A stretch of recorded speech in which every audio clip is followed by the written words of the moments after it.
gotkushTV. After a stellar 2019, your #1 Black conscious media platform is getting ready to go into overdrive for 2020. As we promised last year, we launched The Inside. We premiered the pilot for the Black Group Economic Show. We dropped 2 new seasons of Wordsmith, the #1 platform for artists with a message in the music. We've seen you out on the road, the Black Carpet Awards, the Reparations March, the Legacy Center of Excellence, and more. We brought you Dr. Mumbi, the legendary Bob Andy, Queen Diambi, Kemi Seba, Esther Stanford Hossein, Leo Mohammed, Brother Leader Badaka, and more. And now, 2020 is set to see gotkushTV taking it to the next level. First up, look out for the official launch of the gotkushTV website, your official portal for all things GKTV, including new shows, news, views, and reviews, soon to be serving you with advertising opportunities and the launch of the GKTV African market. gotkushtv.com will also be a global hub for all things Black, conscious, and empowering from all over the Black world. Black achievers, Black excellence, education, health, positive Black imagery, entrepreneurs, Black brands, and charity work. All this and more can be found here at gotkushtv.com. Then there's the new shows. Decipher, the dynamic discussion and debate show.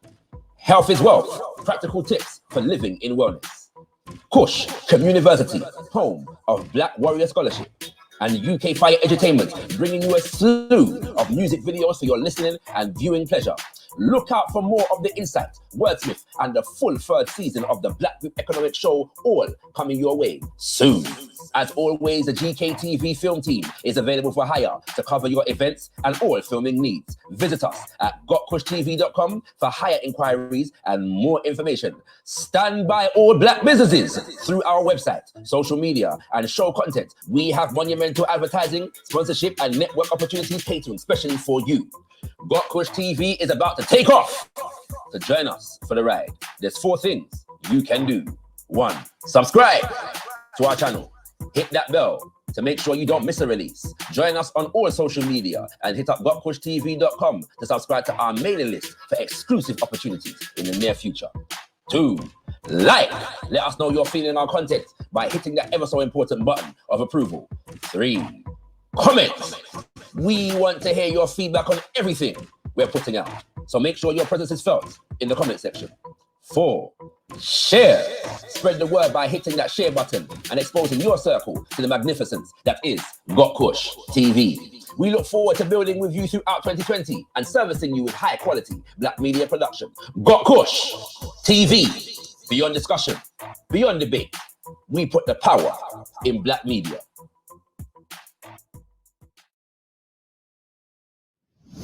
This is my video. It's pretty good, right? Well, it's a little boring. Can't you do something? Do we need less of the Top Boy style road life narratives or something else? I am Yamaya and this is Decipher. Whether you like it or not, that is part of our reality. And to me, the purpose of art is to reflect reality.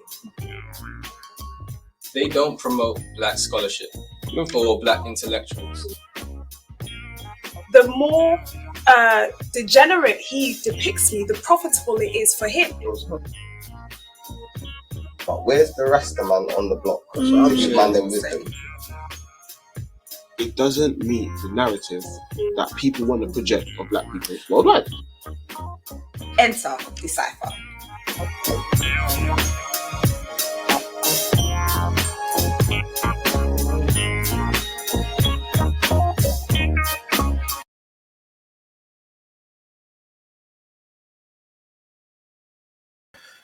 Peace and blessings, kings and queens. Peace and blessings. Welcome to gotkushTV, your #1 Black conscious media platform coming out of the UK. And as always, we are keeping our finger on the pulse of the worldwide African community and making sure that you are well informed and kept in tune, kings and queens. And today we have, following on from the magnificent conversation interview that we had with Auntie Affiong El Affiong last Friday. Today, right now, yes indeed, kings and queens, we are joined by a legend in the making, the son of a certified legend, kings and queens. He goes by the name of Seun Anikulapo Kuti. My brother Seun, welcome to gotkushTV, bro. You there? Yeah, thanks for having me, man. Really happy to be on the show. We appreciate Yeah, can you hear me? We appreciate it. Yeah, we can hear you good. We can hear you good. Permit me, my brother, because although this is not the subject today, bro, but you're here, so I have to greet you. You know what I'm saying, in the name of your father, in the name of your mother, in the name of your grandmother, Miss Funmilayo Anikulapo Kuti. You know what I'm saying, because we have to honor our ancestors and those who brought you here, my brother. It's a pleasure to have you. Facts. And give thanks, for all the work and all of the sacrifices that your family has made. And thank you personally for continuing that legacy. So it's a pleasure to have you here, my brother. Give thanks, yeah. Thanks, man. Right. Thanks for having me on the show. Yes, sir. Yeah, you have to understand. I'm keeping it cool, but I'm a lifelong disciple of your father, so it's levels for me right now. I ain't gonna lie. But yeah, that's how it goes. Welcome, family. As you know, well, some of you may know.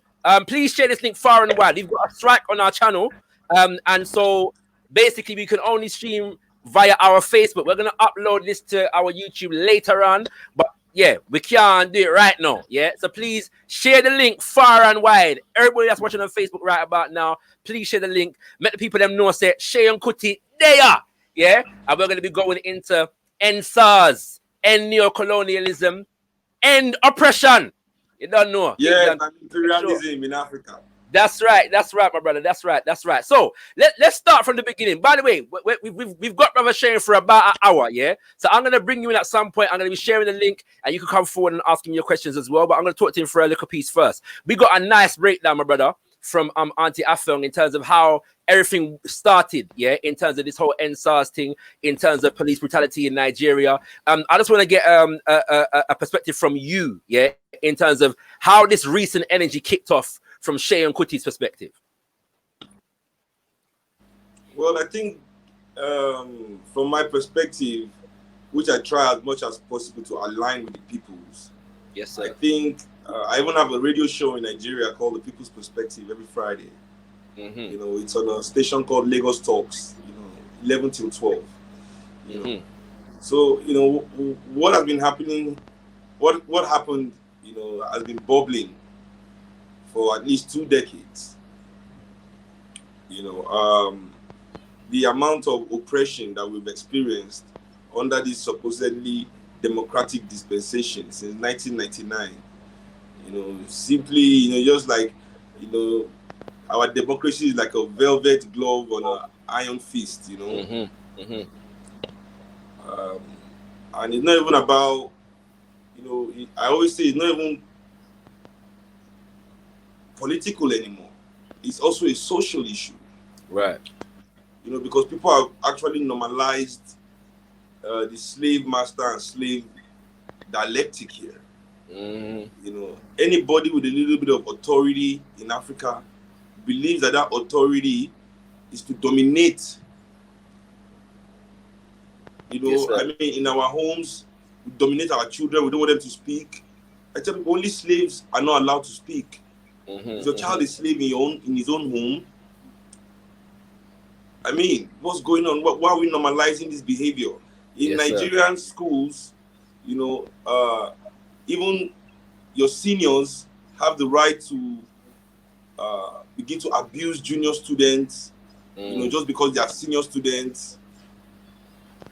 Then it goes to constituted authority in the police, the army, the soldiers. For some reason, we've normalized, because it's not really we the people, because we the people are actually victims here. Mm-hmm. Because we are victims of the elitist body language that rules our society. Mm-hmm. And these toxic people also have the power to set themselves as the example of society. Yes, so everybody thinks the more you behave like these toxic people, the more successful you are. They don't know they are failing as a human being, So, these are our misleaders, as I call them. These are our misleaders here. Many of them were mentored by their colonial masters. Mm-hmm.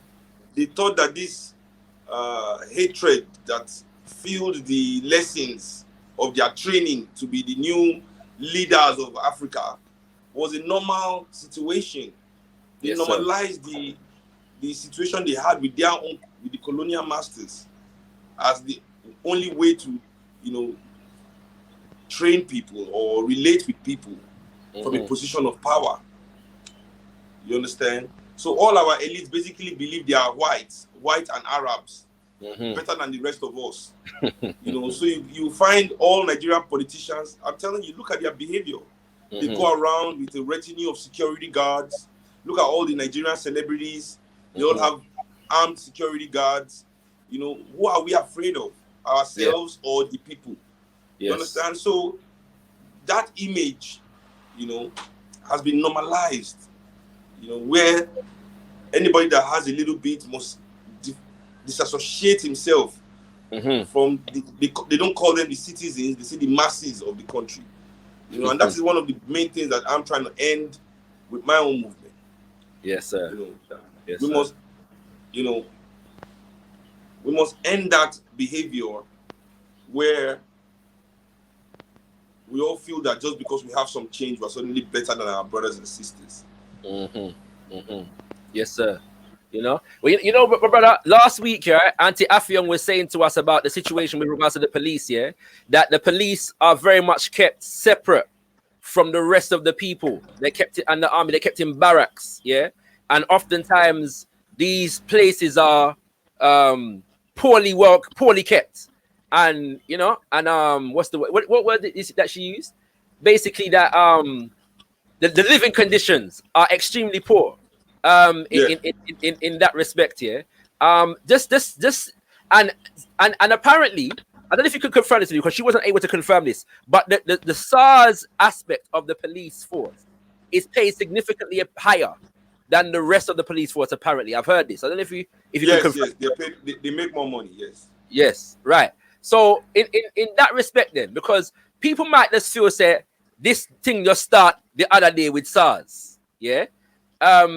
Is this the, no, I always say to people like that, I say SARS did not burn down Calcutta Republic. Right.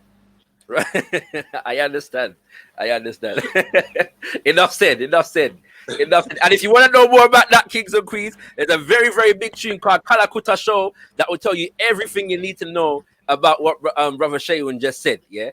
So do check that out. But it's interesting, bro. I've been saying to people that the funny thing is, even down to the current president, if you want to know what's happening in Nigeria, you could almost listen to a song from your father in the 70s and almost get an exact report. Yeah. You know what I'm saying? It's a very, very serious thing. Yeah. So my brother, because things have stagnated so bad.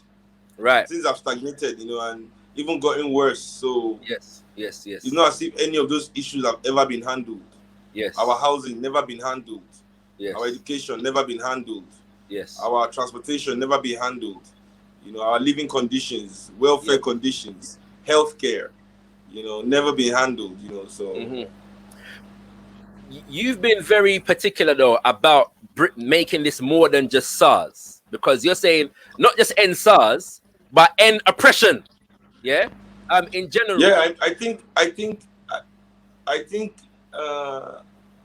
among humanity right now, I think the biggest challenge, not only for African people, but in all human societies, is to eradicate domination. Right. You know, because the oppressors, you know, they have become so entrenched in their ways, so assured of it, that they are putting the rest of us that are not involved in danger by trying to oppress nature as well. And nature don't speak that language. Nature won't differentiate the oppressor from the oppressed. Yes, sir. You know, that's why we must act now, not only to restore our respect for humanity, but also our relationship with nature. Yes, sir. Because all I hear now is how people are saying they have to become environmentally friendly and they are going green. You know, yes. And when African people are living that way, they say we are savages. You know, they say we're uncivilized because we refuse to take more from the earth that we could replace. Yes, sir. Yes, sir. Yes, sir. Mad.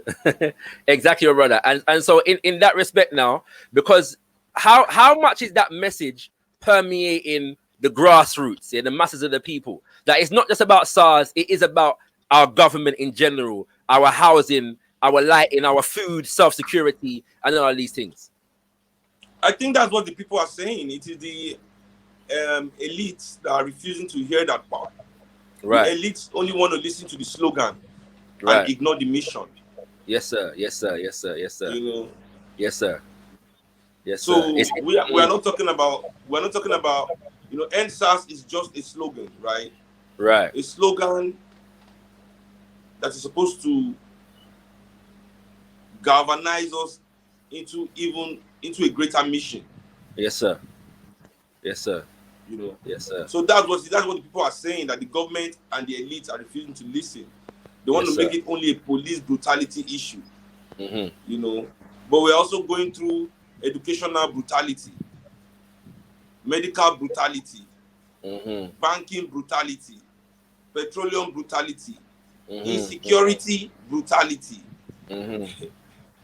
You understand? Yes, sir. Yes, sir. Yes, sir. You know? Yeah, but brother, as I was saying to you offline, we want to update the people then, because as I said, like, news on the situation has been rather quiet for the last week. So let's start from here, because there were 5 demands that were put out by the NSARS people, right? And they were the immediate release of all arrested protesters, justice for all deceased victims of police brutality and appropriate compensation for their families, setting up an independent body to oversee the investigation and prosecution of all reports of police misconduct within 10 days. In line with the new Police Act, psychological evaluation and retraining to be confirmed by an independent body of all disbanded SARS officers before they can be redeployed. And finally, increase police salary so that they are adequately compensated for protecting lives and property of citizens. Now, my brother, the question really is, to what extent are these demands being acted upon by the powers that be, so to speak? First of all, I've always been against those demands because I feel they are very aesthetic. Right. You know, they say a lot without doing a lot. You understand? Yes, sir. And the last demand is the one that even takes the cherry on the cake. Increase police welfare. You know, increasing police welfare is never going to be the reason why they become better or they're going to stop police corruption. Yes, if, sir. If Yes, sir. better welfare meant better people, then the Nigerian politicians should be the best people in the world. Yes, sir. I hear you. But we all know that is not the case. Exactly. You know, so I feel this is disconnect, you know, because the Nigerian aspiring elites who kind of also played major roles in this protest want to stick to police reform. Because you see, police misconduct affects them too. You know, see, Yes, the sir. Nigerian aspiring elite class, the professionals, Yes, the sir. middle class, they've abandoned the poor people of Nigeria for over 30 years while aligning with the oppressor. Right. You see, no matter how many poor people's children are killed by hunger, you never hear the Nigerian professionals or middle class going on strike. Yes, sir. Because their children can eat. When the public schools are defunded, you know, and completely broken down, nobody protests because the poor cannot educate their children.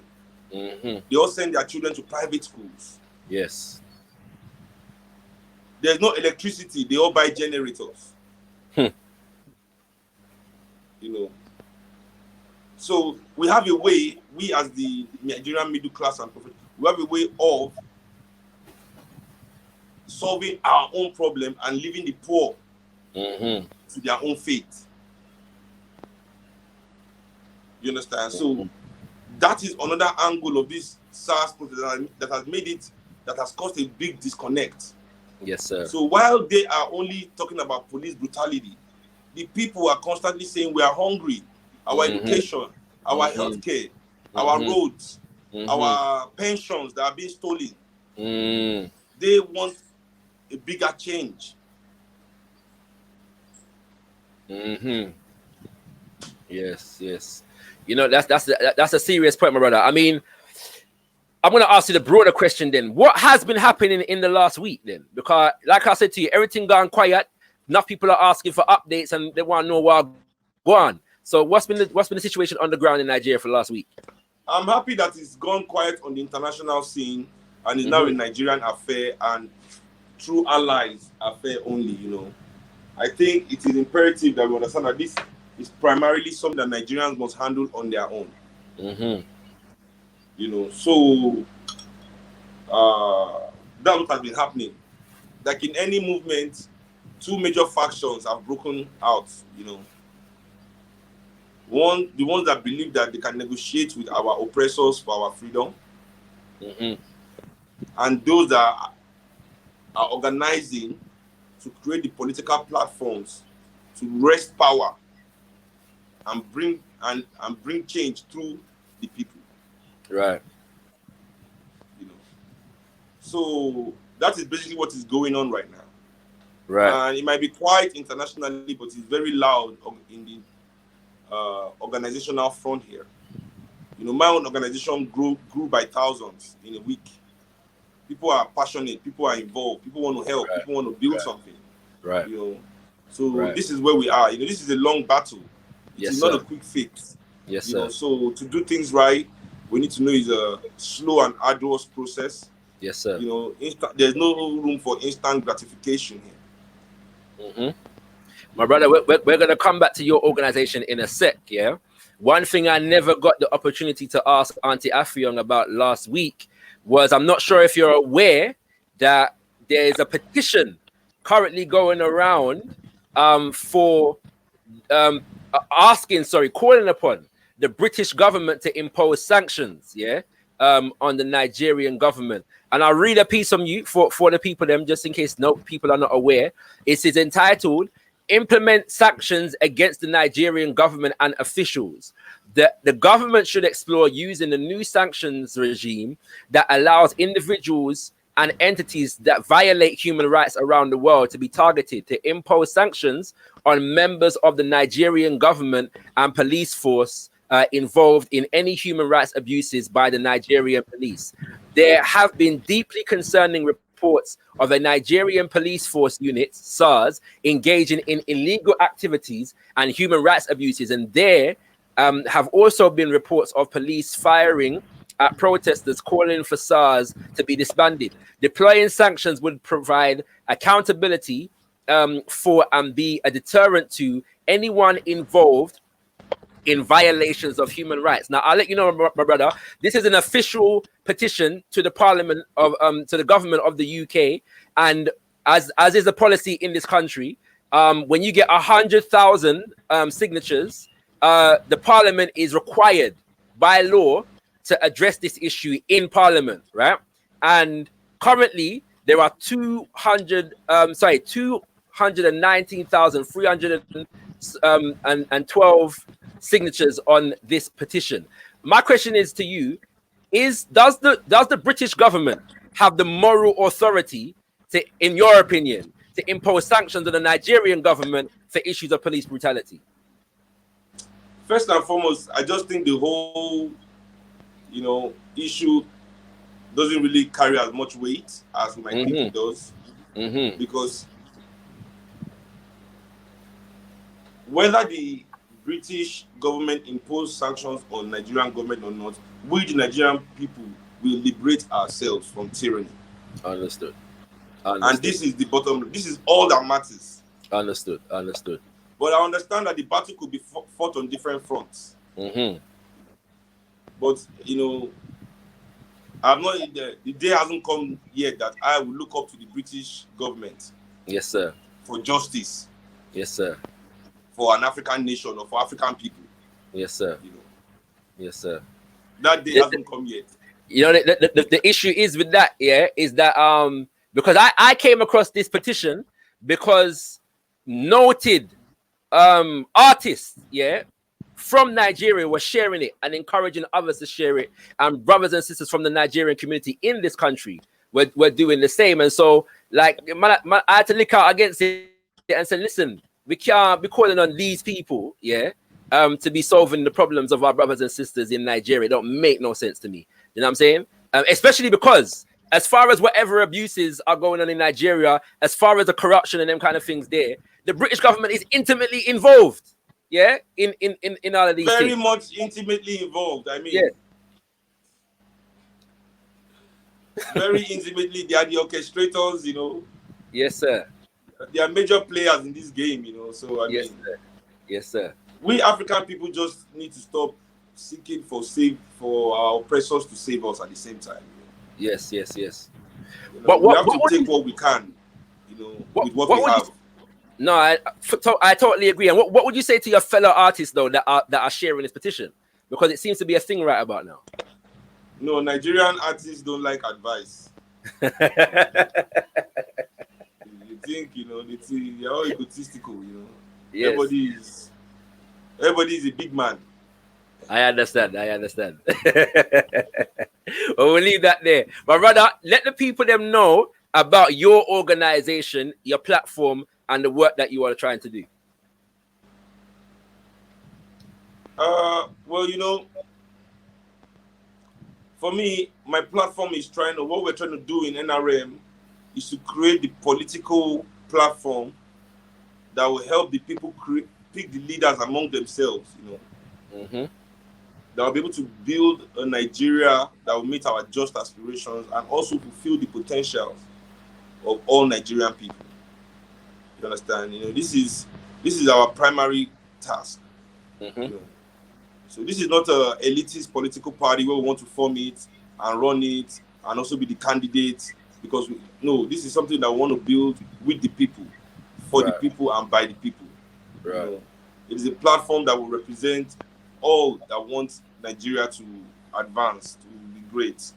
You know, so right now we're at the movement phase and putting people in the right place, and this is you know, preparing the party, you know, preparing the people that will move in to run the party, basically. Right. You know, and also working on programs that we can use in the next 3 years to prepare Nigerian people to become leaders of themselves. You know, this is not an organization that wants to lead people. You know, we want to at least politicize the people enough that they know what it is about, so that when they pick you to lead them, to hold not even to lead, I say to hold positions of responsibility, you do not start taking people for fools, because people will no longer be bamboozled by the slogans and rhetoric of the capitalists and oppressors. Yes, sir. For people that may not be aware, NRM stands for Niger Resistance Movement. Yeah, Niger Resistance Movement, and you can check that out at nigerresistance.org. You know what I'm saying? Many people in the organization are like, oh, we shouldn't call ourselves the Niger Resistance, you know, because they might come for us and say we are a terrorist organization. I'm saying, listen, if what you are doing is for African people based on Pan-Africanist ideology, even if you call yourself cotton wool soft kittens coming with people peacefully love darlings, they will still call you a terrorist organization. Exactly. Brothers and sisters, we've got about 30 minutes left with our brother, so I'm going to share the link here in the chat right now, and so you can click the link and come through if you got a question for brother Seun Kuti. You know what I'm saying? You know, this is a very special interview for gotkushTV, you know, so we want to just make sure that the people them that support us have the opportunity to connect with brother Seun. You know what I mean? You're well loved in the UK, my brother Seun. You know, I'm sure you know. Yeah, man. In fact, I got some history with you, you know, that you won't even know about. UK made me, fam. This is what I'm trying to say. This is what I'm trying to say. Like, I know this, right? My brother, listen, yeah. In 2012, yeah, you came over when the Olympics were in London, yeah. Yes. And you played at the Theatre Royal in Stratford, which was Nigeria House for the World Cup, and basically a situation kicked off because you're playing, right? And I remember I remember the song you were playing. You know, I'll tell you in a second, but this was just before the name of the album was out of my head. The album with the red, the white, and the green cover. It's got the name's gone up my head. With Bamileti. I think no, not the song, the album. But it's got. Anyway, I'll tell you in a second. Right, but anyway, Seun's on the stage playing. Right. By the way, the link is in the chat, Kings and Queens. If you want to come through and talk to Seun Kuti, do so. Yeah. So you're playing, and the people them can't dance, right? But people obviously it's Afrobeat, right? So people get up and dance, right? So the people them say you can't dance. They got guards and security around, telling people to sit down because you can't dance. It's a theater space and that kind of thing there. Seun is playing, right, and he's looking around and watching this, and he just stops the song and says, "Listen, if the people can't dance, I'm not playing." And man walked off the stage. It was brilliant, you know what I'm saying? But it was the right thing to do, my brother. You know what I'm saying? So we appreciate that, even though we didn't miss the play. Yeah, but they've been giving me shit all night backstage too, man. I hear that still. You know, they were late. They were like 2.5 hours late. You know, telling me I couldn't smoke weed in the backstage. I'm like, fuck you guys. If I was in here sniffing coke, how would you know? How would you fucking know? Exactly. You wouldn't know, but I can't smoke. Man, fuck you. You know? And it's a theater in London, you know. Them things they go on a regular. Yeah, you have to know that. Yeah. By the way, the album name that I couldn't remember was Listen, bro, I've played bigger theaters and they let me smoke. Listen, fuck these guys. Yeah, man. This was soon after the From Africa with Fury album came out, and the song that you were in the middle of playing was African Soldier. You know what I'm saying? It was in the middle of that song. Right, and yeah, basically they kept people started to rebel because they kept telling people to sit down, and people just said, you know what, I can't be bothered, I'm getting up, right? So that was it. Yeah, but that was a good show. I saw Asha that night as well. Do you know what I'm saying? So that was a beautiful night. Family, if you want to come through and ask Seun Kuti a question, you can do so right about now.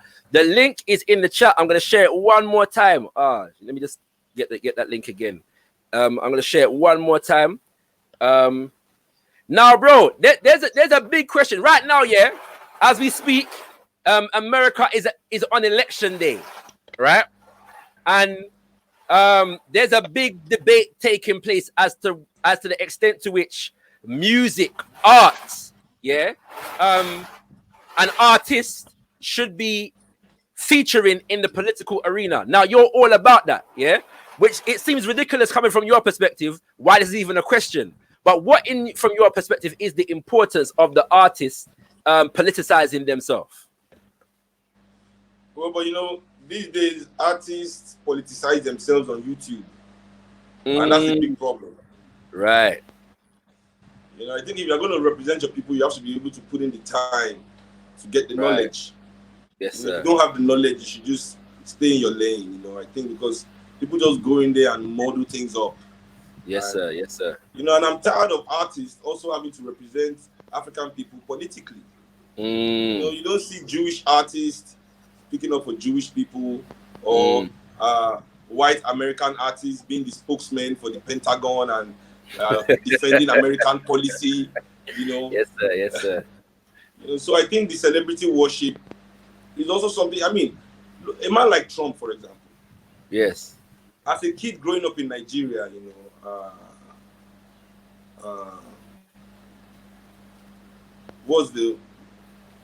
In the 90s, how did I know who Trump was? Hip-hop records. Yes. True. It's absolutely true. Everybody was Trump's friend. Yeah. So, like, didn't he say one racist word to any of you motherfuckers? Like, what the fuck? When were you going to let us know Trump was a racist, man? Yeah. Real talk. You know? Absolutely real talk. Real talk. You know, so, I kind of find it a bit, you know, counterproductive for artists to represent black people. Where are our political scientists, the professors, you know, those with true Pan-Africanist knowledge of history and can understand international relations to link the past, the present, and the future, you know, and have theories that they can espouse or not, you know, I mean, well, listen to, anyway, I don't want to say something. I mean, Kanye West, though, like, you know, as soon as the white man tells us somebody is a genius, you know, I think we all believe it. This genius word It's just thrown around all over the place, you know. Yes. You know, just act eccentric. You know, have a hit record and mix it with some eccentricity. You know, you are a genius. Yeah, it's real talk. It's real talk. So my brother, then where should the artists who want to bring political messages through their music, where should they be looking to up their knowledge? What should they be doing? Well, first of all, the job of African artists that use their music to keep knowledge is to inspire action. Mm-hmm. You have to inspire action in your people, positive action always. You know, this is the goal of the African artist. Right. Not even just the African artist that wants to make political music. I don't like when they say, even music that is not, when you say my music is not political, that in itself is a political statement. Yes, sir. You know, so we're just copying out. Yes, sir. You know. Yes, sir. So I think it's the duty of all our artists to inspire positive action, to question toxicity in our community, you know, to destroy divisive narratives, you know, to destroy them and bring some kind of, because I don't really pray for unity among all black. If we are all united, it'll be boring. You know, but understanding. Yes. You know, understanding. Yes. Because this is what is missing, because we don't know ourselves at all. We've been so pulled apart in so many different ways that it's difficult to know self. You know. You understand? So there's no understanding, you know, amongst us, you know, and we mistake that for unity. Like, oh, look at the Europeans are so united. I'm like, what, you know, Europeans are united. I lived in England, man. I lived in Liverpool. The one side of Liverpool hates the other side of Liverpool. Then the whole of Liverpool hates Manchester. And the whole of Manchester and Liverpool hates everybody from London. Yes. Then the whole of England kind of hates everybody from France. Yes. But then the Scottish hate the English, and the English hate the Irish, and the Irish hate the North Irish, and the North Irish hate the Welsh. And there's this, you know, cacophony of suppressed hatred. Yes. But, you know, the hatred is suppressed by understanding. Yes, sir. So for me, it's the understanding that is missing in our own communities. We are unwilling to give ourselves the benefit of the doubt. I hear you. And that is because the Europeans don't give us the benefit of the doubt. So we think that is the only appropriate way to relate with our people. Yes, sir. Right, we got two people so far that want to interact with you, brother Seun. So I'm gonna go in order of presence.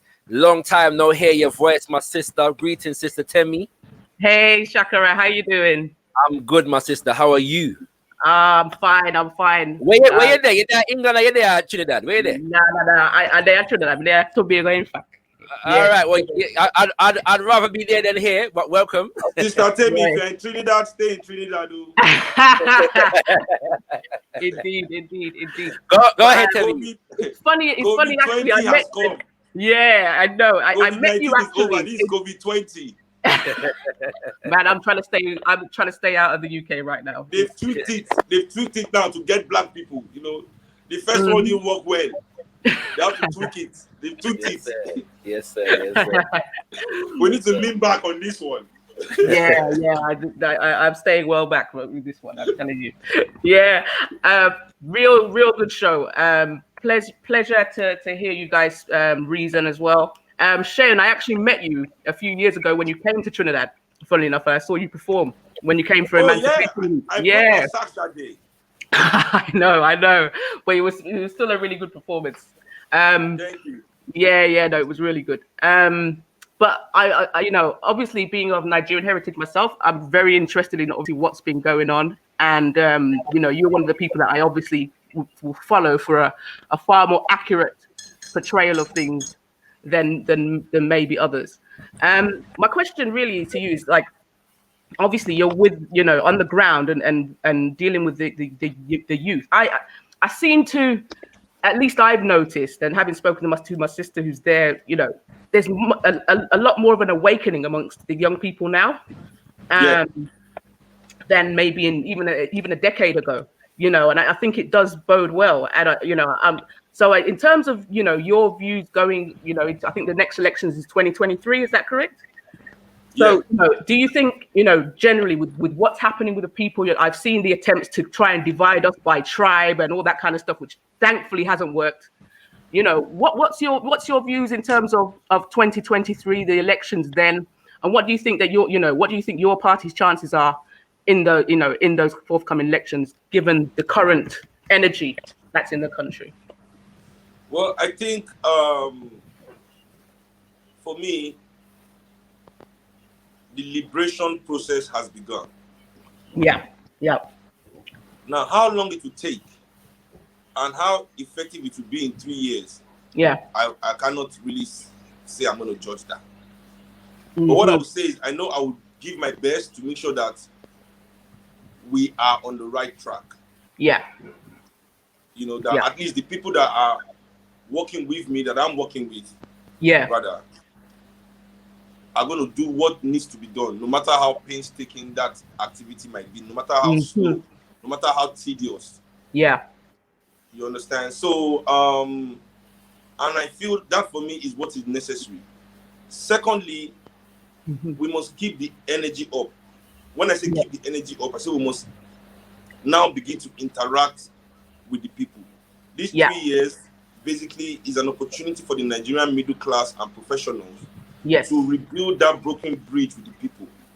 For too long have we aligned with the people, with the oppressor. And I said that before, you know, because we are the bankers that they launder the money through. We are the soldiers, we are the police, we are the members of the ministry that wreck the education, we are the civil service. You know, it is through the middle class and the professionals of this country that oppression gets to the people. So when the people will fight their oppressor, they will come through us. Except we now change our ways and align, or rather realign with our people. You know, absolutely. And I think that is what is necessary now. This is the journey we must take. This is the dialogue we must have as humans. It's difficult for, you know, the oppressor to have a dialogue with us because they dehumanize us by oppressing us. You know, so you see Buhari is ready to fly, as sick as he is, gambling and dying. He's ready to fly 10,000 miles to Switzerland and England to do meetings with white people, but we have to beg him to just not to hold a town hall meeting. I don't even know the last time I saw him make an appearance just to come on TV, speak to us. We have to beg. You understand? So this we must reclaim our humanity in form of citizenship. Too long have we allowed the term masses to be normalized. What is masses? We are the citizens of this country, both in both politically and socially. We are the citizens of this country, and we must reclaim the responsibility and the power of citizenship. See, we must no longer look to the oppressors to bestow upon us that which is already ours. That's why I really don't understand why we're going to sit on panels. I totally understand. I said to my people, I said, the Nigerian people, we have stopped police brutality. For 2 weeks, every police station that killed someone in the mainland got burned down. And I believe that there's nowhere in this Lagos anymore that a policeman will start abusing people, or in Nigeria, you know, will start abusing people, and people will just stand by and watch. Exactly. We're going to ask you what's going on. Because basically they've been galvanized now. They know exactly. We are going to reclaim our humanity. That's what I'm saying. It is obvious. Our humanity is our responsibility. Yes. You know, so that for me is what the crux of the matter is. That's why I say I don't like saying end SARS. I believe that is the slogan. The mission is to end oppression and domination in our communities and society at large. Thank you very much for that. So that for me is the goal. As we build that, as much as we are able to understand that, and because for me, when they say we have, you know, tribal differences and all that, Nigerians don't like each other, I say it's a lie. Until we've developed this country, until we've done something great together, and then after doing it, we say, no, I don't like you. That's when I know that Nigerians truly don't like each other.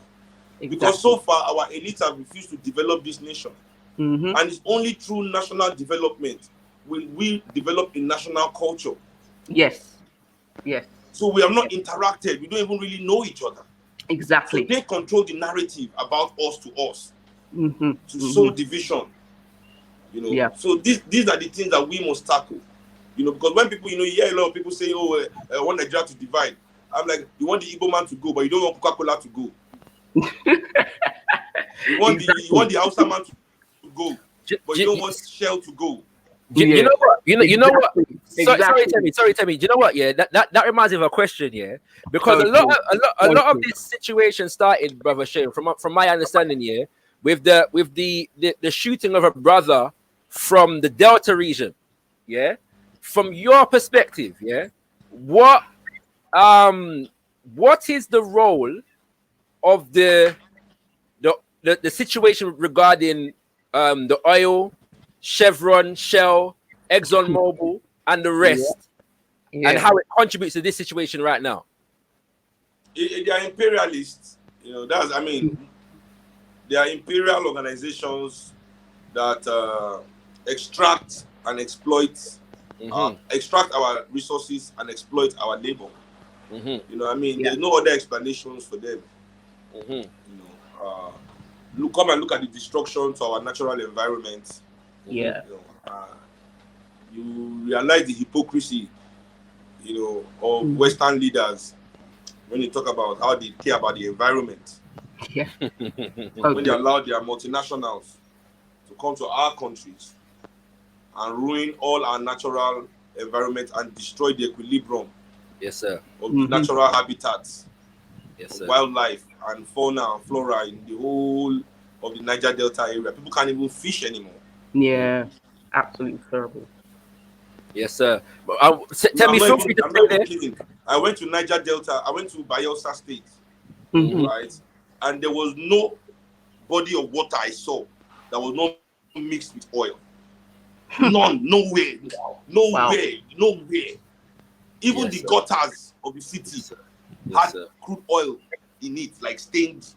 Wow. Madness. Tell me, stay there. Yeah, I do want to get to the other brothers on the panel though, before Brother Shane has to depart from us. But feel free to stay there if you want to. Brother MA, Bunia. I'm liking these name variations, you know, brother MA. Yeah? I'm waiting until you settle on one, you know. Wait till you settle on one, you know what I mean? But it's sound good. It's sound good, you know. Go on, true. I'm gonna change the MA as well to something. You know, watch out. Yes, sir. When you're ready, got you. Greetings, everybody. Greetings, Seun. Hello, brother. How you doing? Yes, my brother. I'm very good. I've got a full belly thanks to my wife, so I'm happy. You know. And greetings, Temi as well, and Eramatele. So, just picking up off the back of one thing that Temi said, and that's something that I said in the chat. She was talking about the awakening of the young people in Nigeria, and obviously, and it's been well publicized that a lot of that awakening has come through social media and the use of camera phones and whatnot. You just said, well, you're just talking about your political party. I'm wondering how will you balance the need to utilize kind of existing conventions of propaganda with the deprogramming of the people to no longer be fooled by those conventions? Does that make sense? Well, I think the best way to do that is to become more, how do I put it?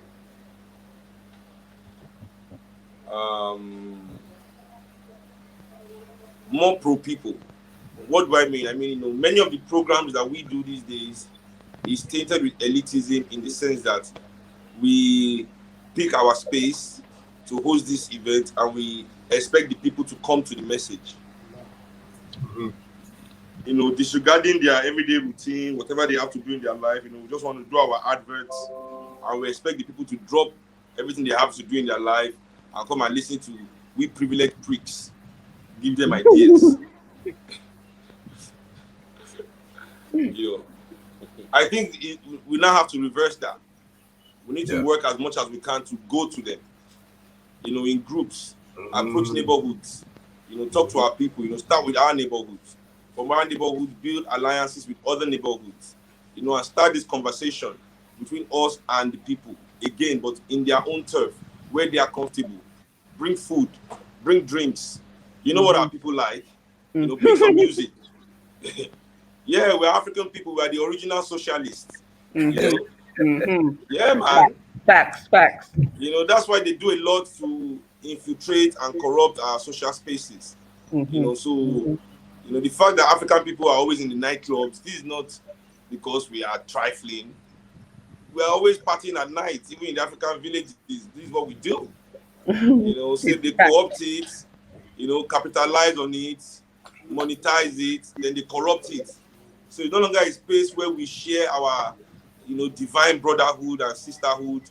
You know, it becomes a place where we compete, you know, with capitalist material, who is more successful in the white man's game, you know, looking down on one another, you know, the make sure that spirit, you know, because it would be a great thing if we went to the club every night and discuss revolutionary strategy.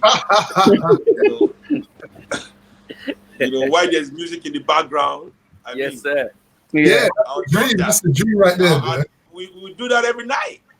You know, you know, Seun, one thing that I wish I was old enough to experience for a week was the shrine under Fela. Yeah, you know what I'm saying? My parents told me about that. You know what I mean? I can only imagine. But my parents, when I hear the reports, right?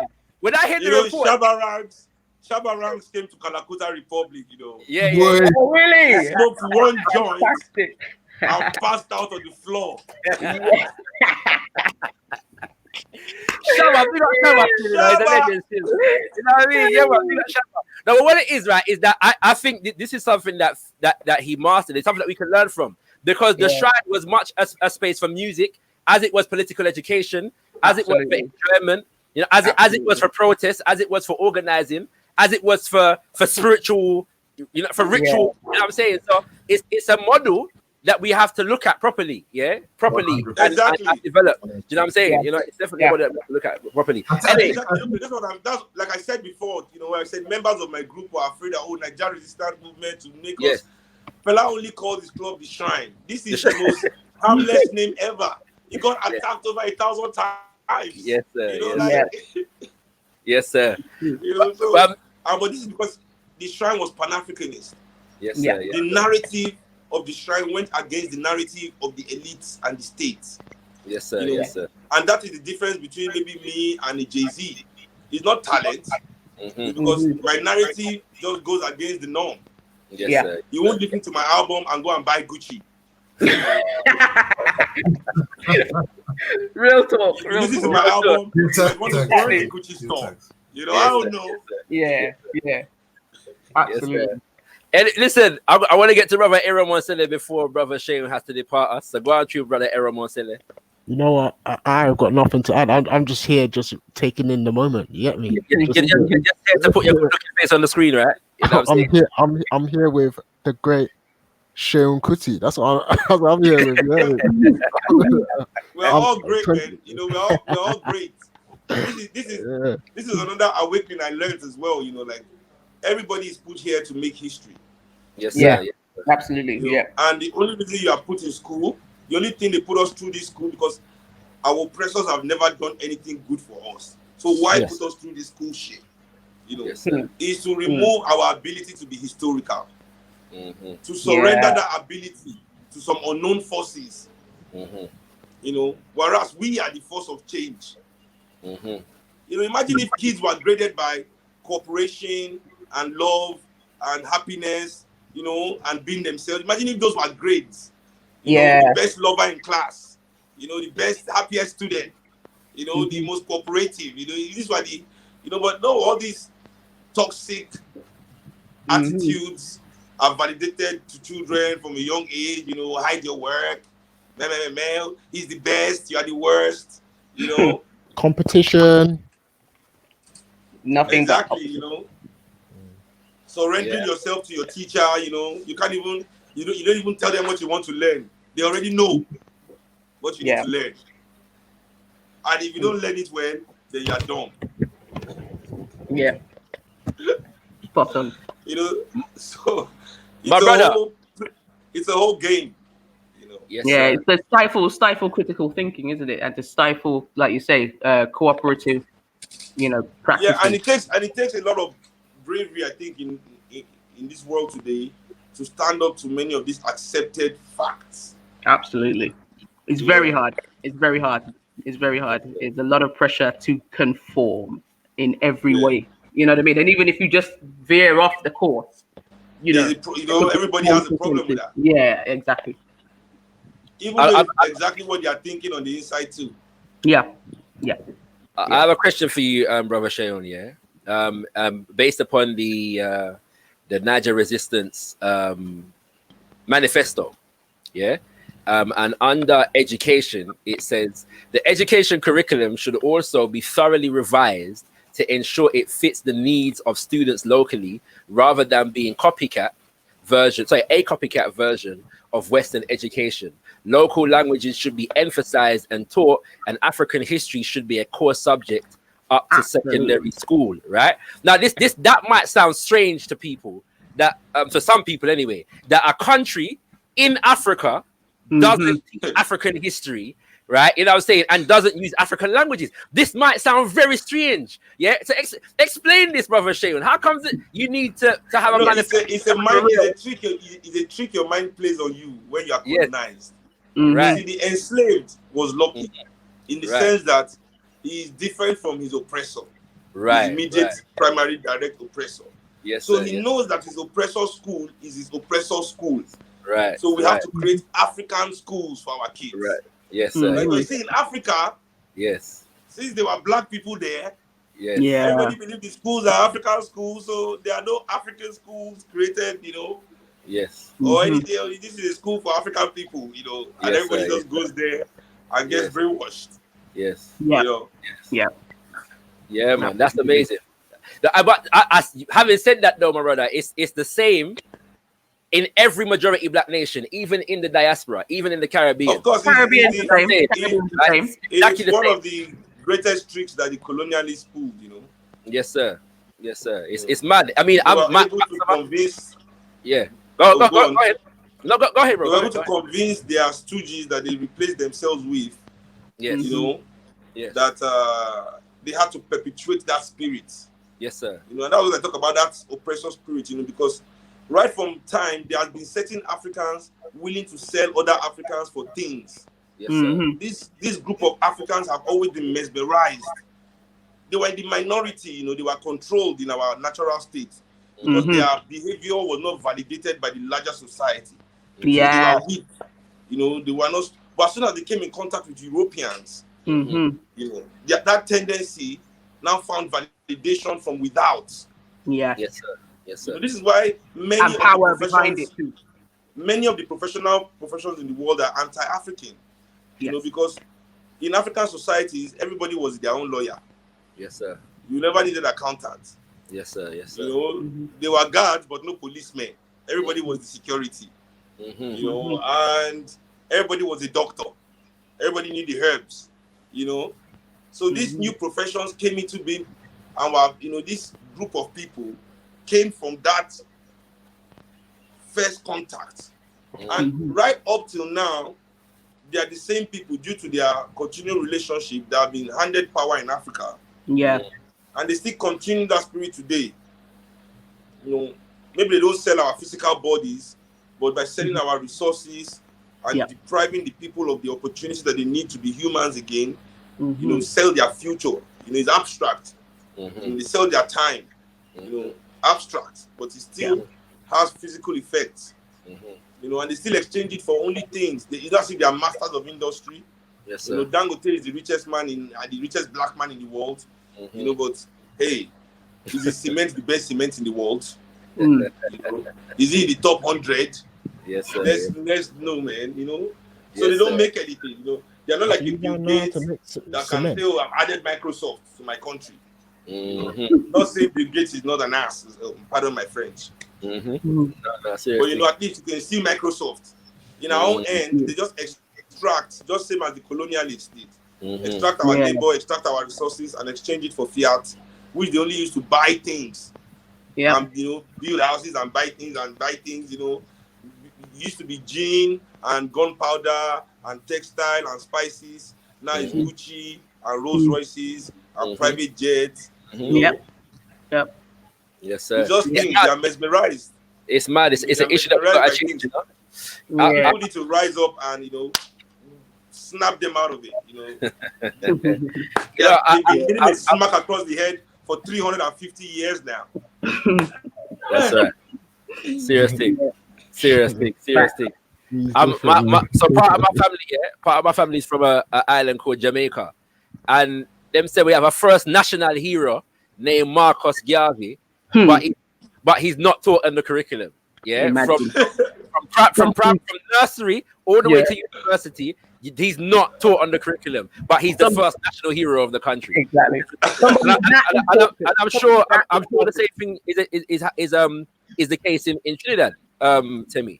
Yeah. I mean, it's colonial education again. It's that's the curriculum. You're not going to be learning about those kind of heroes at all. You'll learn about Columbus before you'll learn about any of the heroes. You need to Cecil Rhodes, man. You need to learn about the real heroes. Mongo Park.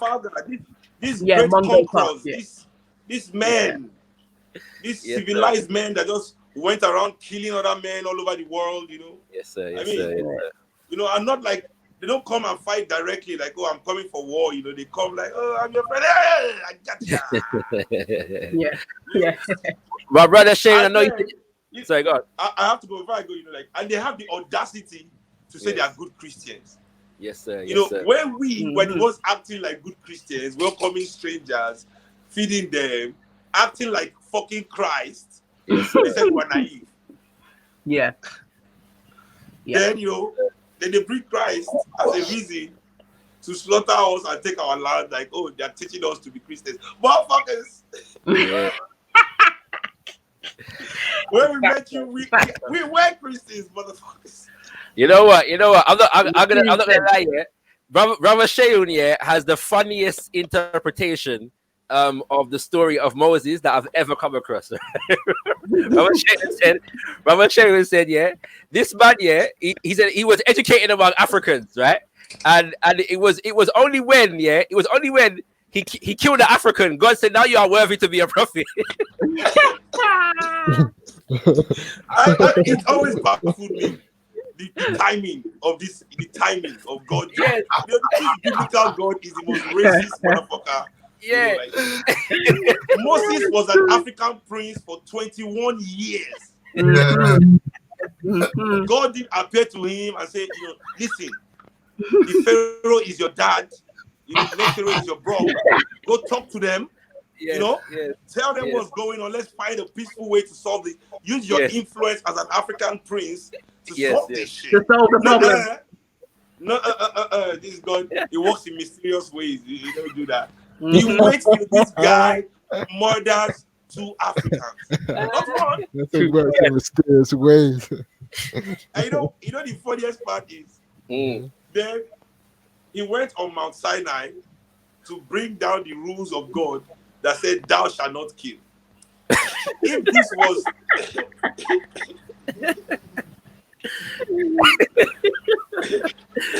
Go ahead, bro. Go ahead. If this was such a new rule, really, why did he run away from Egypt? At least, that's what Professor Ben said. Ben Yohanan, Yes. It means at least we Africans knew that. At least we knew that shit. Yes. Most definitely. My brother, I know you gotta go. So we're gonna wrap up. Thank you for those who came on.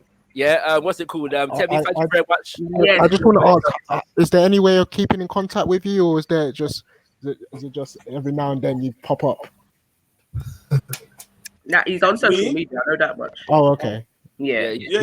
I'm Big Bird Kuti on Instagram, and then I'm Seun Kuti, Seun Anikulapo Kuti on Facebook. Yes, okay. All right, but tell me Seun Kuti on Twitter as well. Yeah. Tell me, Aaron Mosele, MA, thank you for joining us. I'm gonna thanks for having me. Shaka, just before you go, remember I sent you those sci-fi stuff. Don't let me down, brother. Wait, where did you send it? All right, let's talk about this offline, bro. Hop me up on line and go live on. We are dealing. Put you on blast, bro. We are dealing. Man's trying to have witnesses. There's all the witnesses around. I need all the obviously slick with. Man's trying to have witnesses. Yo, all I'm saying is there better not be no Star Trek nonsense. That's all I'm saying. Hey. No, Anyway, listen. It's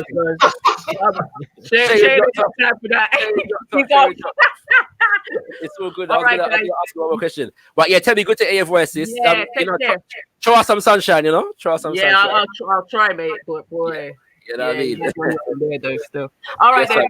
Take care. Yes, family. Peace and blessings. Yeah. All right. Take care. Yo, kings and queens, that has been gotkushTV speaking to brother Seun Anikulapo Kuti. You know, the son of a legend and a legend in the making. And yeah, man, we give thanks and appreciation for his presence, and we look forward to staying in tune with the brother and all things that are happening in Nigeria. You know, so we give thanks for him joining us on the platform. Everyone said I'm gonna let you go. Yeah, I'm about to hit the end broadcast button. No problem. All right, take care, man. Cool. Yes, indeed, kings and queens. So stay tuned. Thank you for joining us. We apologize, for the inconvenience of those who had to leave the YouTube and come to the Facebook. But we'll get this up on YouTube soon. So stay tuned for that. If you are not subscribed to gotkushTV, though, still subscribe to gotkushTV. Check out our website, gotkushtv.co.uk, and sign up to our mailing list, kings and queens. Yeah, enough things are going. Big things are coming over the next few months. Yes, indeed, kings and queens.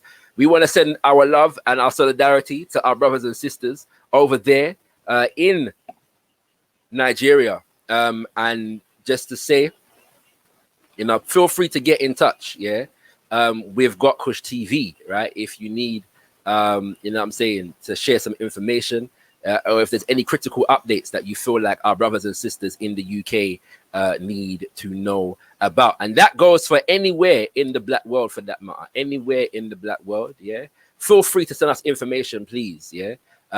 Check out our website. You'll find our contact details there, right? But yes, feel free to send us any information that you think the black world needs to know about to gotkushTV, and we'll do our best to profile it, because that is what we are here for, kings and queens. Giving thanks to Brother Seun Kuti, giving thanks to you all, and always remember, you ain't got nothing if you ain't got kush. gotkushTV. After a stellar 2019, your #1 black conscious media platform is getting ready to go into overdrive for 2020. As we promised last year, we launched The Insight. We premiered the pilot for the Black Youth Economic Show. We dropped 2 new seasons of Wordsmith, the #1 platform for artists with a message in the music. We've seen you out on the road, the Black Carpet Awards, the Reparations March, the Legacy Center of Excellence, and more. We brought you Dr. Mumbi, the legendary Bob Andy, Queen Diambi, Kemi Seba, Esther Stanford Hossein, Leo Mohammed, Brother Leader Badaka, and more. And now, 2020 is set to see gotkushTV taking it to the next level. First up, look out for the official launch of the gotkushTV website, your official portal for all things GKTV, including new shows, news, views, and reviews, soon to be serving you with advertising opportunities and the launch of the GKTV African market. gotkushtv.com will also be a global hub for all things black, conscious, and empowering from all over the black world. Black achievements, black excellence, education, health, positive black imagery, entrepreneurs, black brands, and charity work. All this and more can be found here at gotkushtv.com. Then there's the new show, Decipher, the dynamic discussion and debate show. Health is wealth, practical tips for living in wellness. Kush University, home of Black Warrior Scholarship, and UK Fire Entertainment, bringing you a slew of music videos for your listening and viewing pleasure. Look out for more of the insights, wordsmith, and the full 3rd season of the Black Youth Economic Show, all coming your way soon. As always, the GKTV film team is available for hire to cover your events and all filming needs. Visit us at gotkushtv.com for hire inquiries and more information. Stand by all black businesses through our website, social media, and show content. We have monumental advertising, sponsorship, and network opportunities catering especially for you. gotkushTV is about to take off. To join us for the ride, there's 4 things you can do. 1. Subscribe to our channel. Hit that bell to make sure you don't miss a release. Join us on all social media and hit up gotkushTV.com to subscribe to our mailing list for exclusive opportunities in the near future. 2. Like. Let us know you're feeling our content by hitting that ever so important button of approval. 3. Comment. We want to hear your feedback on everything we're putting out. So make sure your presence is felt in the comment section. 4. Share.